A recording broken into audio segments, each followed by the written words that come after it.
Hey guys, welcome back to Mo's Game Table. Today we're going to take a look inside Stalingrad 42, Southern Russia, June to December 1942. This is a game designed by Mark Simonich and published by GMT Games. This is another one of the games in the 4X series from Mark, who has done Ardennes 44, Holland 44, France 40, and others. And the great part about the series is once you learn one game, it makes it much easier to go from game to game. So let's take a look at the back of the box and see what this game's all about. Stalingrad 42 is a division-level game on the Axis 1942 summer offensive towards Stalingrad and the Caucasus. This epic six-month struggle saw the Axis armies reach the Volga and the Caucasus Mountains, but the Soviet resistance stiffened, and final victory eluded the German army at Stalingrad and in the Caucasus.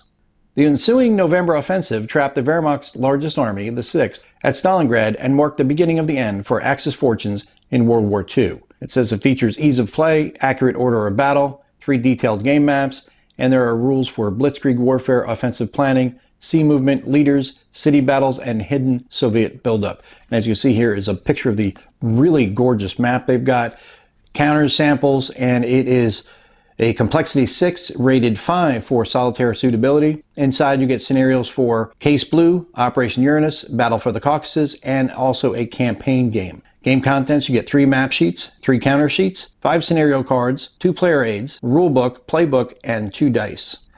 Each hex is 10 miles wide, unit size are division, brigades, and regiments, and the time scale is 4 to 7 days per turn, and it is for 2 to 4 players. So let's take a look inside and see what you get. All right, we get our 2d6, rulebook, playbook, counter tray, which is always awesome to get another counter tray. Starting to run low on those. It's like our player aid cards, our 3 counter sheets, and our maps. So let's set up the map, take a closer look at the game. And here's a look at the map that comes with Stalingrad 42. This is 4 sections of map. There's only 2 of them right now. 2 other sections are used for the southern areas for the Caucasus Mountains. But we have Kharkov in the west, Voronezh and Saratov in the north, Stalingrad out east, and Rostov-on-Don in the south, and then Stalino here in the southwest. Those are the main cities that will be bordering the area of operations for this map. You can see here you've got entrenchments up the west and around Rostov-on-Don. You have your turn record track, which is going to allow you to keep track of your turns, and also units that you're going to be getting each turn. You have your phase track, axis markers, and then you have holding boxes for the Soviets for destroyed units, as well as reserve armies and other administrative counters. Then on the right hand side you also have the terrain effects key. And here are the 2 southern sections of the map I couldn't fit into the frame. I'm going to have to turn this sideways, lengthwise I should say, on my table when I play. You have Krasnodar and Grozny here in the South Caucasus Mountains down to the Sea of Azov in the Black Sea, with the Caspian Sea bordering on the east. So a very large and beautiful map to play on. We'll take a quick look at the scenario cards. We'll start off here with the campaign game, a Fall Blau scenario. This is the Soviet at start units. You just place these units on the mat. That way it eases the setup on the map itself. It tells you exactly what hex to place each of these in. You have your campaign game down here, for use only in the campaign game, and then the different reserve armies. And then on the backhand side, we have the Uranus scenario. Here's a reinforcement display. Same thing as on the other sheet. You just lay them out here on the mat, and then you can know which turn to pull them in on. On the back, you have the Caucasus campaign. And the same for the Germans. You have the campaign game and Fall Blau scenario, Uranus scenario, and then the reinforcements for the campaign and Fall Blau and Caucasus campaign. And then you have your turn record track and reinforcement display for the Caucasus campaign for the Axis, and then Uranus scenario here as well. And we'll take a look at the player aid card. This gives us the CRT, explanation of the results from the CRT, and the different tables you're going to use in the game. Determine defense for the Soviets when they want to stand their ground after combat and try to continue on. Isolation attrition table, rally and disengagement tables, and then you have your advance after combat rates, because there are different rates in the advance after combat based on unit type. Combat modifiers, you're going to have plenty of shifts to pay attention to for tanks and elites. So this is definitely going to be used quite a bit. On the opposite side, we have our terrain effects chart, which is going to explain to you each of the different pieces of terrain, the movement costs for mechanized and non-mechanized, whether there is a tank shift possible, the effects on combat, as well as advanced after combat effects, and your DD column.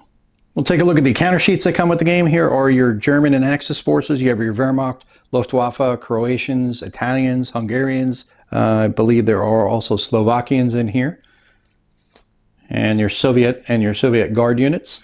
Then we have admin counters and some more units for the Soviets, NKVD and the Marines, as well as the Waffen-SS for the Germans. Now we'll take a look inside the rulebook. It is a 32-page rulebook. Rules themselves go to page 27, which includes basic and advanced rules, only 2 pages of advanced rules. Then you have campaign game only rules from 27 to 29, and then the scenarios start on page 30 to 32. Inside we have the introduction contents, which lists out all your contents for you, same as on the back of the box. Then you have your map, game pieces, how to read the different counters in the game, and it explains to you here how to read the units. Then we get into the sequence of play, and the weather phase axis player, their movement, combat, recovery, supply phase, and then the Soviet player is going to do the exact same thing. Stacking this game, the stacking is a little different for each side. Soviets get 2 combat units plus 1 free stacking unit. The free stacking unit, I don't know if you can see it really good there, but it is the counter with the white square box around it. So if you're familiar with the Simonich games, you're going to already know this, but if you're not, that's what it is. And then for the Axis, there are 3 combat units plus 1 free stacking unit. So the Axis does get a 1 unit benefit in that regard. And then you have Soviet Army HQs, stacking restrictions, movement, on the basics of all the different types of movement you can use, rail movement, sea movement, and then you get into your ZOCs and your ZOC bonds, which are a big part of this system is the ZOC bond, where you don't have to have a unit every hex to create a ZOC. You can actually have a unit every other hex, which creates that bond, and it stops enemy from penetrating through very quickly. So really important aspect of the game, a real fun aspect as well. Then we get into the basics of combat, multi-hex combat, minimum, maximum odds, combat modifiers, and then artillery shifts, river and marsh effects, mountain and alpine city terrain, fortifications, parenthesized units, and other combat modifiers. Fortifications are going to be a big thing for the Soviets, so definitely going to need to understand that. Not difficult, but it's a big key for the Soviets. Then we get to our combat results table and an explanation of all of the results, selecting step losses, indicating step losses and remnants, and remnant display. Then you get into the determined defense, and this is really critical for the Soviets in defending against the German assault. And one rule you're going to want to specifically pay attention to is 11.1.2. That is the not one step back rule. And it says here, until turn 8, the only Soviet units that may use the determined defense table are NKVD units, units that qualify for desperate defense, and units that were doubled in defense strength or received a favorable CRT shift in the current combat. After turn 8, the restriction is lifted. The design note says this reflects Stalin's Order 227 issued on July 28, 1942, which is turn 8, that included the famous line, not one step back. And then that kind of ties into desperate defense. And with desperate defense is when a retreat is ordered on the CRT, the units can roll and roll and roll until either the retreat is canceled or every defending unit is eliminated. So that is basically die in place, but again, critical for tying up the German assault. Then you get into the defensive support explanation results, the desperate defense, which we talked about, and then partial success.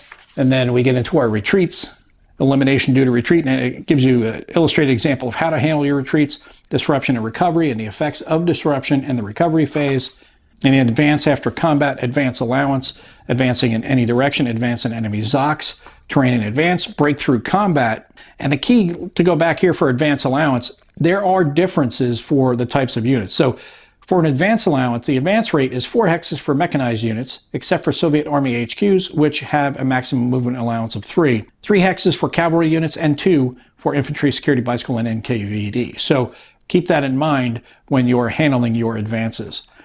Breakthrough combat and the procedures, how that works, and then you have some illustrated examples over here. Then we get into supply and isolation, the supply sources, lines of supply, out of supply penalties, isolation, attrition, and then we get to railheads and railroad repair. Railheads are really key for the Germans. They're going to want to try to advance up and establish a railhead so that way they can move troops up before they even have to start using their movement allowance. Resource points, ASUs and SPs, combat benefits, supply points. You get your non-combat units, special units.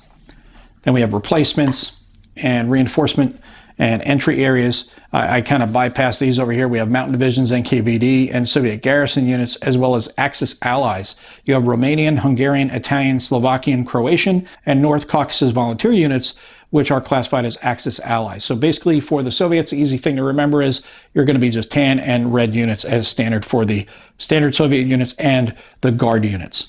Then we have replacements, reinforcements, and entry, and then weather table. and then victory points and automatic victory. Then you have your advanced rules here, which start on page 26. This is where you cover your reserves, plan offensive, disengagement, leaders, contested city hexes, and then we start into the campaign rules. Plan offensives are really cool. It actually allows you to roll a second die and choose which one you want to use. Then for the campaign game, you have Trans-Caucasus Front Box, Soviet Reserve Armies, removals and upgrades, and then the other removals, and then the Winter Offensive, as well as the Maskirovka. Then we get into our scenarios on page 30, Fall Blau, Caucasus Campaign, Operation Uranus, and then the campaign game there, down to our credits on the last page on the inside, and then the index at the back of the rulebook.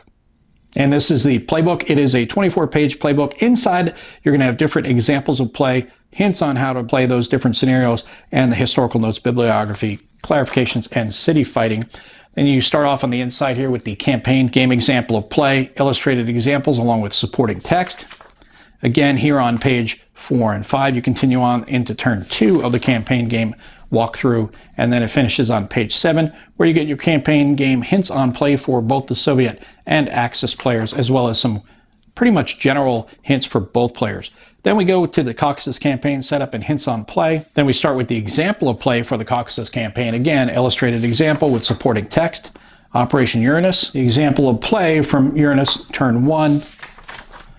And then we get to design notes, historical notes, a couple pages of historical notes, bibliography, and then a city fight example at the end of the rulebook. And then on the back are the replacement and marker charts. And that is a look at everything you get inside of Stalingrad 42, a game designed by Mark Simonich and published by GMT Games. As you can see, there is a giant map that comes with this game. I wasn't able to put it all into the screen here on the camera because I couldn't turn it the right way, the camera. So you get to see the majority of it. There are the other 2 maps.